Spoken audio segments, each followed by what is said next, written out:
Bismillahirrahmanirrahim. Assalamualaikum warahmatullahi wabarakatuh. Kita berjumpa kembali untuk sesi berikutnya, yaitu pengambilan data lapangan. Oke, kita langsung saja ke alat teodolitnya ya. Sebelum kita mengambil data di lapangan, kita harus men-setting ulang alatnya. Jadi kita harus menyenteringkan alat, yaitu mengatur nivou kotak dan nivou tabung dengan menggunakan sekrup penyetel alat. Oke. Kalau kita putar ke kanan, dia naik; kita putar ke kiri, dia turun. Kita harus mengatur gelembungnya berada pas di tengah. Oke. Ini sudah di tengah. Langkah berikutnya adalah kita mengukur tinggi alatnya berdasarkan posisi di alat. Ada batasannya, itu di sini, di sisi kiri kanan ada. Misalnya seperti ini ya, kita tempelkan saja di alat seperti ini. Ini terbaca tinggi alat berada di 146 cm ya. Langkah berikutnya, karena ini adalah patok pertama, kita harus mencari asimut patok pertama, atau kita ingin mengetahui berapa sih sudut dari arah utara terhadap garis poligon patok 1 ke patok 2. Kita bisa menggunakan kompas manual atau kompas dari HP ya. Kebetulan di teodolit yang ada di depan saya ini belum memiliki kompas, jadi kita bantu dengan menggunakan kompas di HP. Jadi kita berdiri antara patok 1 melihat ke patok 2, kemudian melihat di kompas berapa derajat sudutnya di kompas. Misalnya seperti ini, saya arahkan ke sana, saya dapat sudutnya 192 derajat. Jadi inilah yang masuk dalam sudut azimut pertama. Sekarang kita ke tabelnya ya. Jadi cara pengisian tabel seperti ini. Kita tulis dulu nama patoknya. Sekarang kita akan mengukur di patok 1, mengukur ke patok 2. Jadi kita tulis di sini P1, P2. Untuk P1, P2 itu adalah patok depan ya. Jadi nanti di sini semua yang diisi di tabel adalah kolom depan. Sekarang kita tulis tinggi alat 146. Sudut tadi, sudut horizontalnya itu sama dengan asimut yang tadi kita ukur. Di sini adalah 192. Di sini ya, 192 derajat. Ini adalah derajat, menit, detik ya. Karena di teodolit sistem pembacaan sudutnya seperti itu, dalam bentuk derajat, menit, dan detik. Oke. Sekarang kita lanjut ke cara pembidikan ya. Misalnya posisi saya sekarang adalah patok 1, posisi patok 2 di sana. Kita bidik, ingat seperti di teori sebelumnya, kita menggunakan visir kasar dulu. Kita visir, cari segitiganya, arahkan ke bak ukur. Setelah dapat, kita kunci horizontal. Jadi ini kita kunci, alatnya sudah tidak berputar lagi ya. Selanjutnya kita perjelas objek, memperjelas benang ya. Kita lihat di dalam sini, kita putar zoomnya. Oke, objeknya sudah jelas. Sekarang kita perjelas benangnya. Sudah dapat. Sekarang kita cari angka 14 atau 15 karena tinggi alat tadi di 146. Karena kita harus menyetel alat, benang tengah itu sama dengan tinggi alat. Jadi nanti benang tengah di bak ukur yang terbaca itu harus 146 cm. Ya, jadi sekarang saya cari angka 14.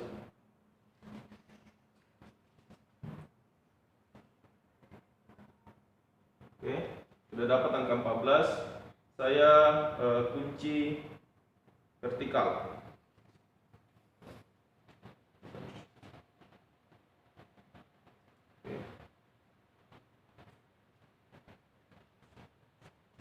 Oke, setelah dapat angka 14, saya mengatur posisi benang tengah sama dengan tinggi alat dengan menggunakan penggerak halus vertikal. Ya, seperti ini ya.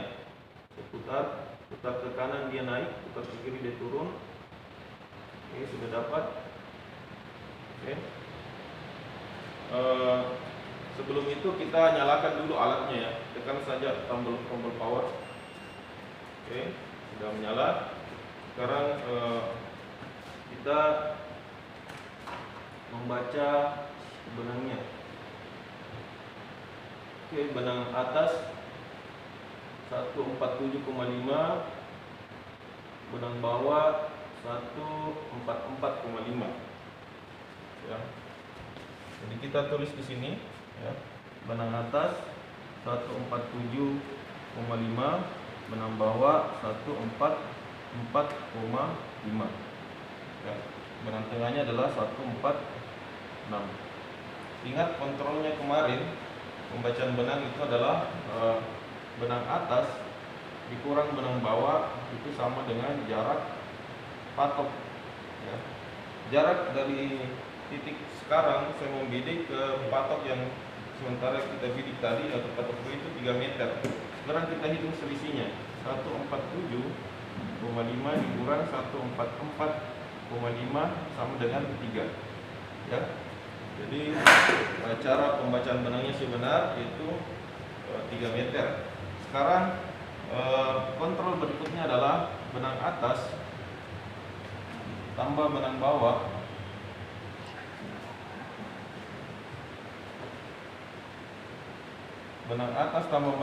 kemudian kita bagi 2 itu sama dengan benang tengah. Sekarang kita jumlahkan 147,5 ditambah 144,5 bagi 2 sama dengan 292 ya.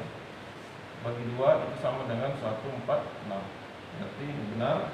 Ya benar. Berarti pembacaan benang sudah benar. Sekarang kita akan membaca sudutnya. Sudah.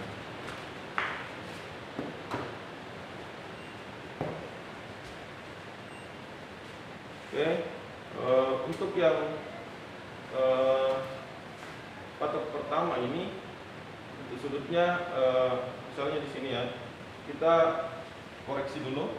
Kita buat catatan di sini bahwa azimut adalah 192 karena di sini tidak ada kompasnya. Jadi untuk yang sudut horizontal pertamanya kita catat saja berapa yang terbaca di alat. Misalnya sekarang di sini adalah sudut horizontal depan biasa itu 359 derajat 59 menit 40. Jadi kita tulis di sini 359 40. Ini adalah sudut horizontal depan biasa.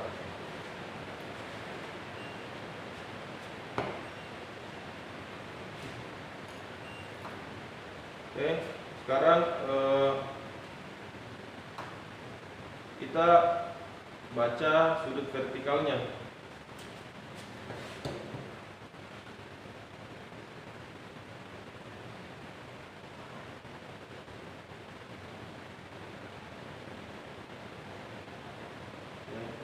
Sini sudut vertikalnya adalah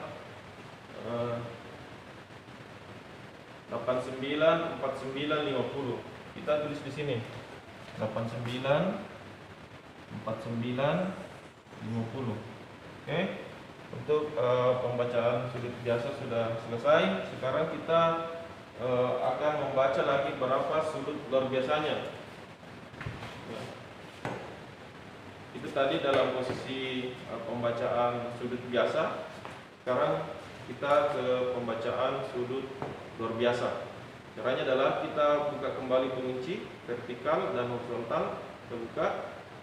Alat ini kita putar searah jarum jam 180 derajat yang kita putar. Kemudian teropongnya juga kita putar. Oke.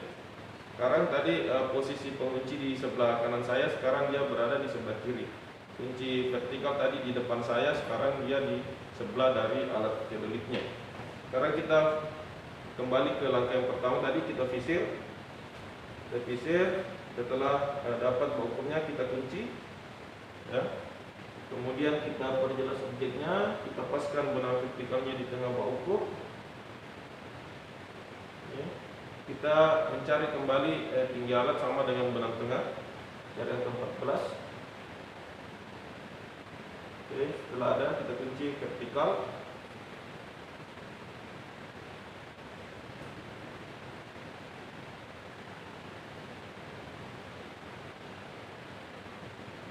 Di sini pembacaan benang tidak perlu lagi kita baca karena itu sama, karena jarak antara patok tidak berubah. Sekarang kita tinggal membaca berapa sudut horizontal luar biasa depan dengan sudut vertikal luar biasa depan. Kita perhatikan di monitor. Sekarang sudut sudut horizontal luar biasa depannya adalah 180 derajat 4 menit 10 detik. 180 04 10, ya. 180 derajat 4 menit 10 detik. Sekarang sudut luar biasanya dia 270 13 20. 270 13 20, ya. Inilah cara pembacaannya. Kemudian selain membaca, kita juga mengontrol hasil pembacaan sudut. Caranya adalah sudut selisih antara sudut biasa dengan luar biasa itu selalu berkisar di 180 derajat. Misalnya ini 359 dikurang 180, ini juga adalah 180. Ya, ini kan 359 59. Berarti kalau kita bulatkan sama saja dengan 360. 360 kurang 180 ya 180 juga. Di sini sudut vertikal itu selalu berkisar di 90 untuk yang sudut biasanya.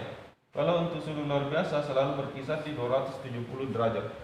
Ya, apalagi ketika posisi patok itu kurang lebih tingginya sama, masih berada di angka ini, ya. Oke, untuk pembacaan patok 1 dengan patok 2 sudah selesai. Sekarang kita beralih ke patok berikutnya, yaitu kita ke patok belakang. Dalam hal ini saya misalnya berikan berikan nama patok 5. Jadi kita tulis di sini P1, P5. Ya. Tinggi alat tetap sama 146. Ya. Sekarang kita kembali ke alatnya, kita buka penguncinya, ya, kita buka penguncinya, vertikalnya juga kita buka, kita kembalikan alat ke posisi biasa, seperti tadi posisi awal kita membidik sudut biasa dari patok kedua. Sekarang setelah dalam kondisi biasa, kita bidik patok belakang. Caranya adalah sama tadi dengan di awal, kita visir kembali dari segitiganya, arahkan ke bawah ukur. Setelah dapat kita kunci horizontal, kita kunci, sudah terkunci. Sekarang kita perjelas objeknya.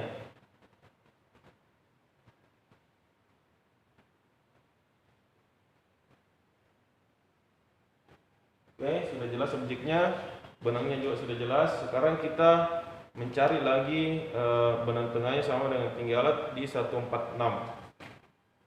Kita cari untuk 14. Oke, sudah dapat, kita kunci.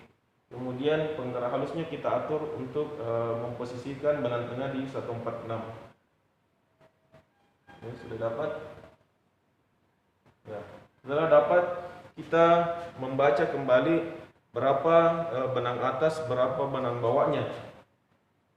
Sini benang atasnya 148, benang bawahnya 144.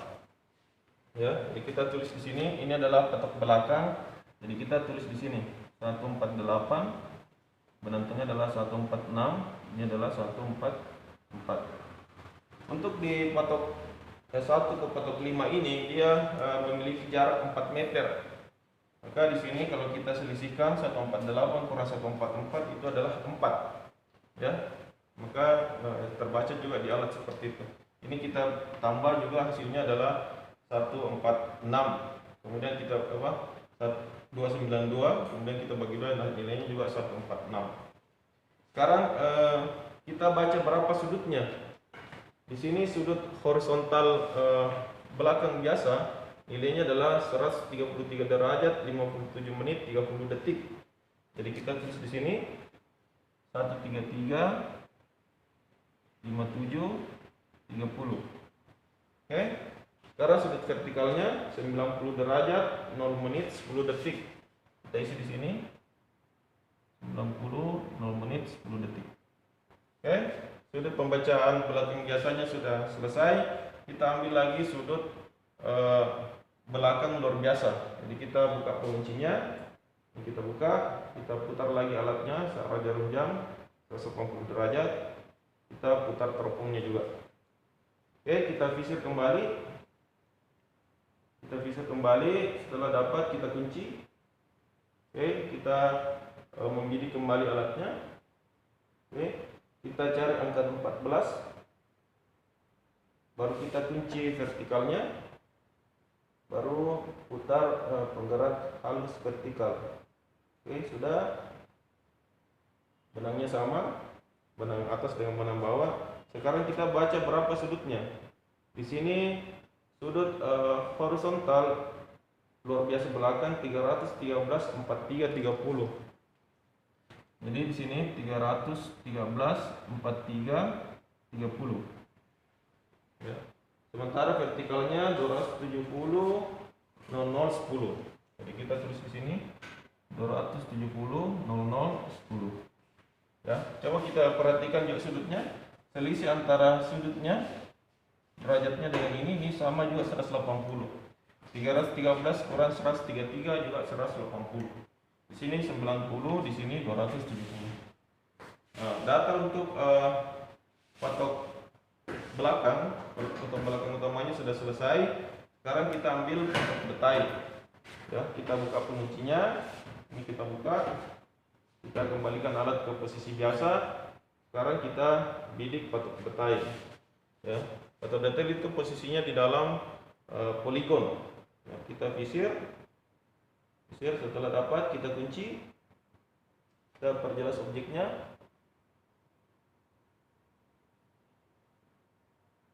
Ini sudah, benangnya jelas. Sekarang kita cari yang ke-14, kita paskan di 146. Oke, benang atas di 147,2, benang bawah di 144,8. Jadi kita tulis dulu di sini P1 ke PD2. Benang atas 147,2, di sini 146, di sini adalah 144,8.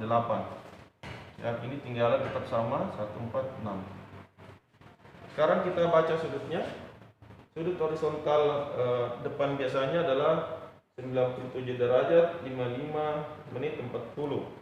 Kita tulis di sini 97 55 40.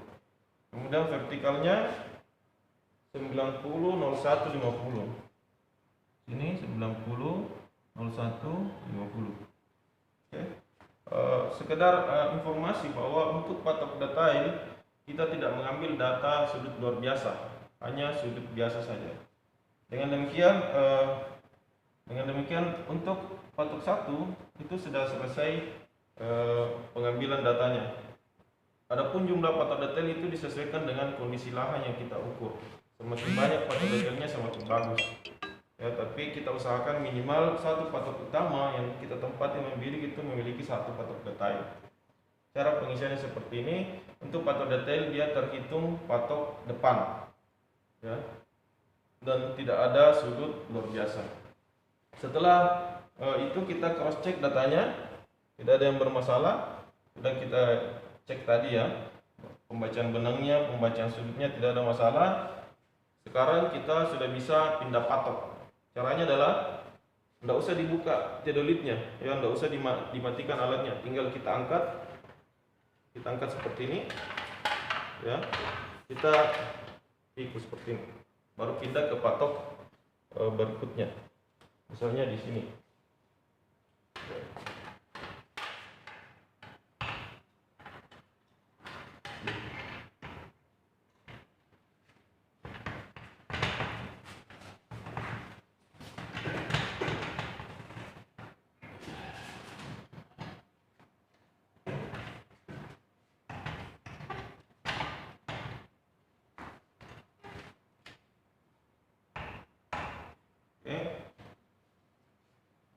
setelah pindah patok, kita setel kembali alatnya, kita atur kembali gelembung nivonya, ya. Kita atur ke tengah.